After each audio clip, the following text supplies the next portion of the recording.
आप लोग देख सकते हैं कि देहात में आलू का खेती कैसे होता है। आपको इस वीडियो के अंदर में आलू की खेती के बारे में सब बताऊंगा कि आलू कैसे उगाया जाता है और कैसे इसका जड़ से निकलता है। आप लोग इस वीडियो में देख रहे होंगे कि इसका पत्ता कैसे हरा भरा लग रहा है और कितना सुंदर लग रहा है। देहात में आलू के खेती बहुत ही किसान करते हैं। देहात में ज्यादातर आलू के खेती होता है और गोभी, बैगन, पात गोभी, मूली, करेला का खेती भी होता है। आप लोगों से बस यही विनती है कि GKGKM चैनल को सब्सक्राइब और साथ में बेल आइकन को दबा दीजिए अगला वीडियो देखने के लिए। इस वीडियो को शेयर भी कीजिए।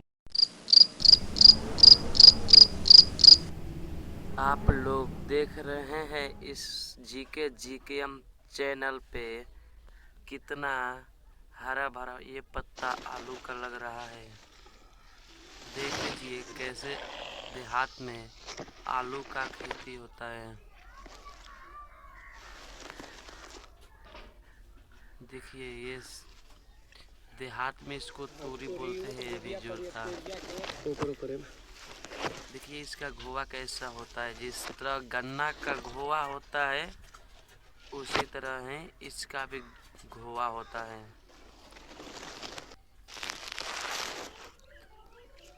देखिए कैसे इसका पत्ता कितना सुंदर और लग रहा है।